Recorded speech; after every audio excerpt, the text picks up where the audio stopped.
Good evening, everybody. My name is Fonda, and I'm going to speak to you today regarding two different types of presentations or speeches, if you will. One is going to be informative, one is going to be persuasive. Okay? So first I'm going to start off with defining the two of them. I'll give you some similarities, and then I'll show you the differences between them both and give you examples. Okay? If there are any questions, then you can feel free to ask at the end of the end of the presentation. So the first one we're going to talk about is informative. So informative is going to be just that. It's giving information to the audience so they understand that the topic at hand, what we're going to talk about. So it would be a detailed description of whatever the topic is going to be.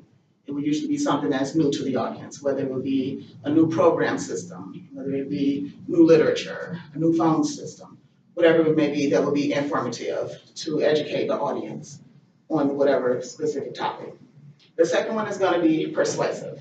So persuasive is going to be, aside from informing the audience of a certain topic or device, the object of the presenter, which would be me, would be to sway you into using this new device or this new object. So that would be changing or creating a new way of life for you that you otherwise wouldn't have done before because I persuaded you to do so. Okay. So I'm going to start off with giving an example. If I were to do an informative speech, so I would start off with something like, a lot of Americans don't know that processed meat has carcinogens in it. We eat a lot of processed meat. In case you don't know what that is, that could be bacon, hot dogs, sausages, anything basically that's cured or salted to preserve, the life of the meat or prevent it from spoiling. But unfortunately, those ingredients that they add to the meat cause harmful effects to our bodies when we ingest them. Even though they taste so good, they can hurt you in the long time. So some of those effects could be high blood pressure, diabetes, obesity, cancer, different types of cancers, colon cancer, prostate cancer. So that's something a lot of people are not aware of. Of course, the food industry is not going to inform you of that. It's a big money market. So, people still consume them, and we still have to deal with the effects. Then aside from the food having the different ingredients, it leaves a harsh carbon footprint. It messes up the environment as well. So cows or pigs, they no longer eat what was once seemed natural to them, as far as grass, they're fed corn, they're fed other type of foods. Therefore, we're ingesting that too. They're giving antibiotics, steroids, again, all harmful things, to us.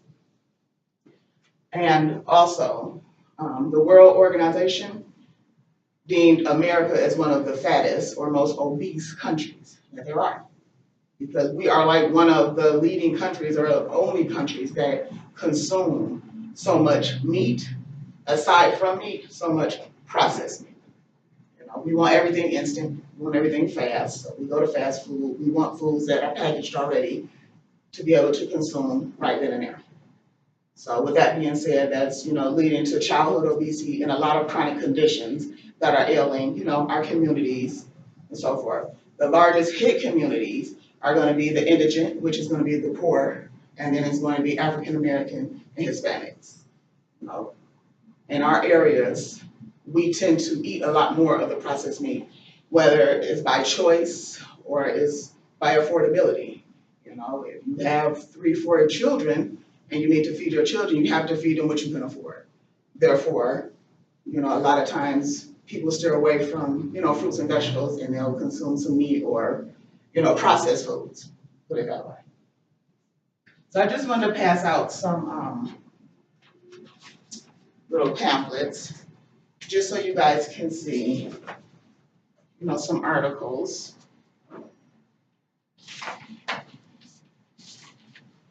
Regarding some of the carcinogens that are in our meat that we consume on a daily basis, and not just once a day, but 3 times a day, maybe even more. So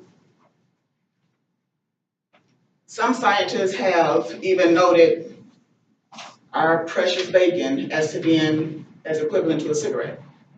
that's how many harmful effects bacon has or gives to us. So that's something to think about. You know, a lot of people don't know that. And then again, the risk of colon cancer, you know, stomach cancer is also prevalent due to the foods that we are consuming. That's another one. So I am saying meat and I am saying processed meat.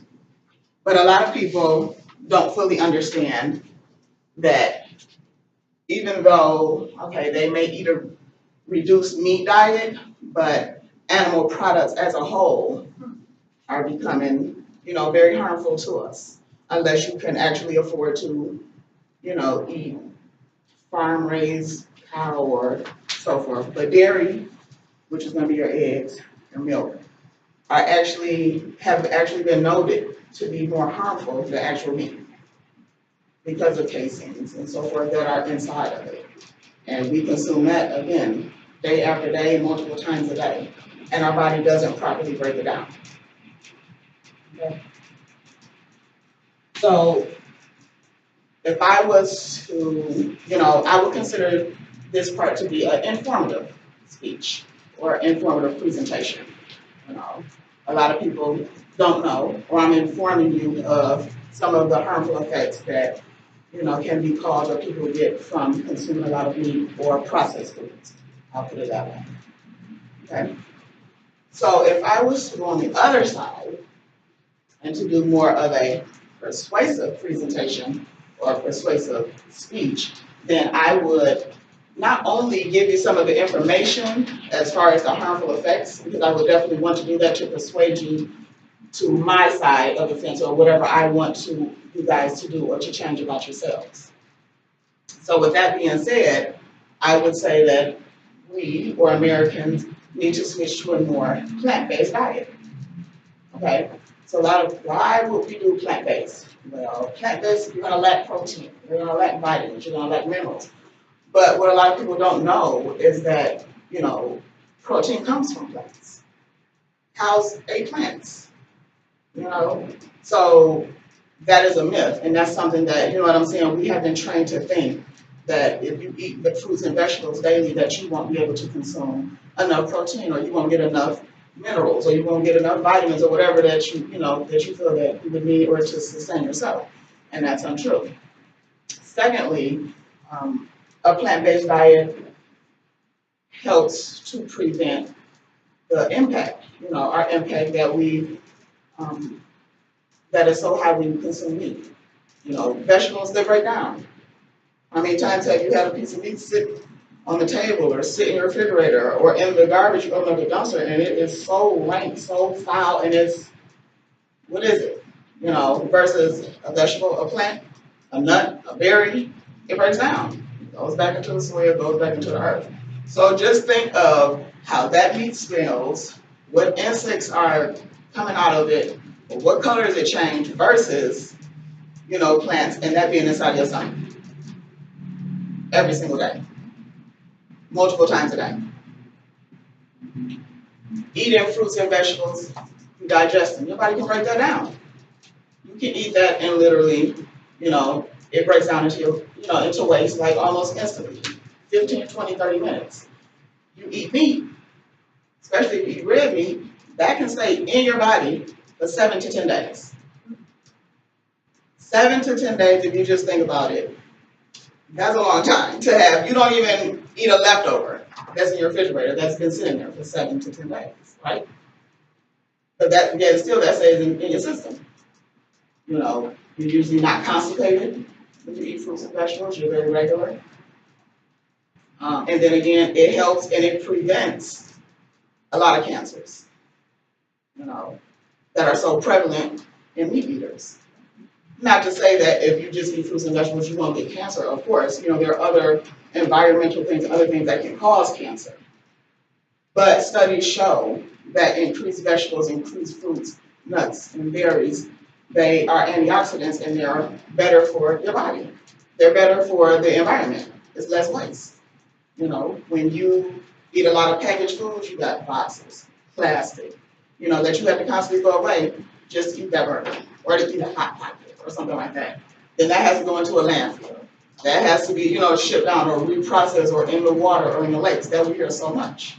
Versus if you just, you know, eat you a salad with lettuce or whatever, even if it's thrown on the ground, it breaks down. You're not wasting. So I would deem that as more of a persuasive, because my goal is to make eating meat or eating processed foods bad, and eating the plant-based is so much better and beneficial for you. Okay. So that would basically be the two differences between the two. So I see some people have the face like, oh my God, but that is the truth, you know, if you do your research on it. So I just want to hand out a couple more handouts.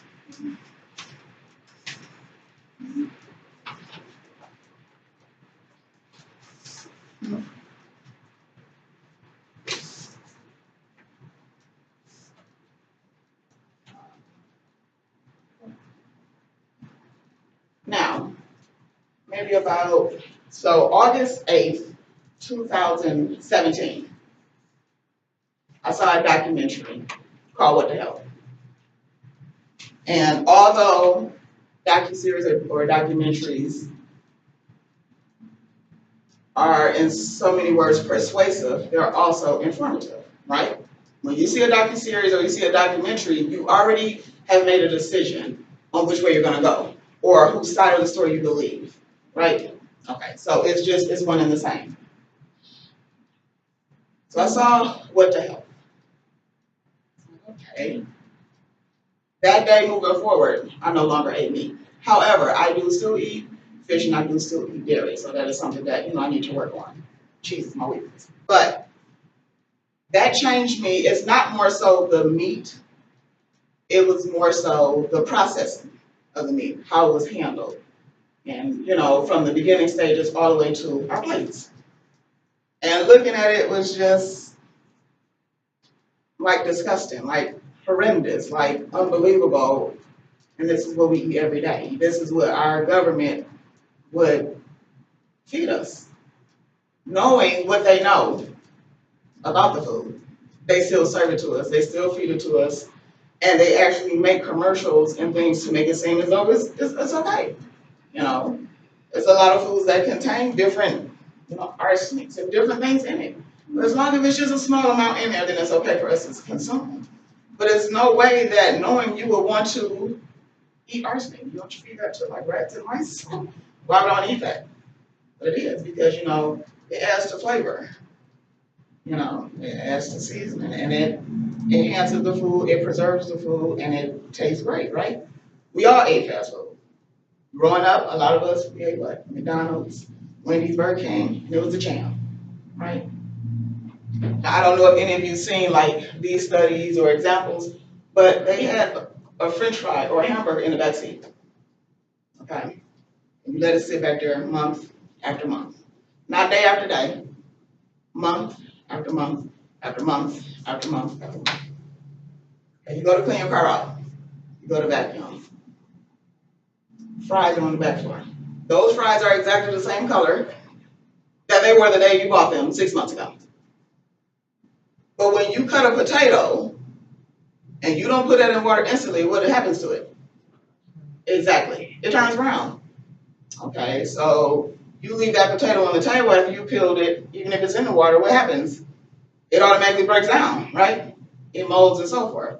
How is it that a McDonald's fry or whatever fry can stay in your car for 6 months no matter how hot the car is, no matter how cold it is, and it keeps its shape, its form, its color?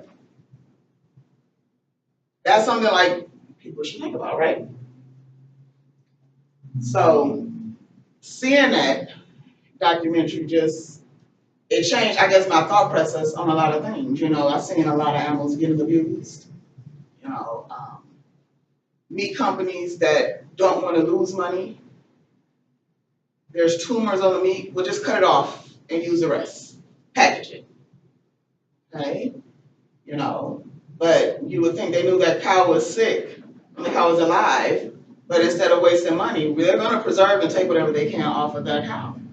Oh my goodness, you know, pigs, that when they kill them, they slam them on the floor, slam their head on the floor. Oh my goodness, you know, pigs that are angry and, you know, they cut them up and feed them to us. What type of effects do that have on us? Why don't they eat grass? Because everything is derivative of money. The food industry, our government, and so forth, they make millions, billions, trillions of food. Unlike other countries, you eat as a necessity. America, we eat because we feel like it, right? We eat because it's there. We eat because there's so much of it. Do we need to have 3 patties on a hamburger? No. It sure tastes good, doesn't it? With all that cheese on it. You know, which leads me to, that's why the obesity rates are so high here. You know, it's so high, and we're like accepting of it. And it's not just, okay, a look, so you look good, but it's all that weight we put on our bodies. That's why we have high rates of heart attacks. That's why we have hypertension, diabetes, high cholesterol, stroke. All of that is based off our diets and what we're constantly eating. So when you're in school, you're taught all the time, eat your fruits and vegetables, follow the food chart and so forth. But when you go to any of these restaurants that's out here, or pop-ups or fast foods, there's no vegetables on there, you know, very little. Or they will incorporate meat along with every vegetable. You can't, I want a salad. Well, it comes with bacon, bits, and chicken. Okay, I don't want that on there. Can I just want a salad without the meat? Yes. You know, there's nothing wrong with that. So, what am I? I have to stop. So, yeah, I do want to thank you guys for listening to my presentation on informative and persuasive presentations. I don't need any more.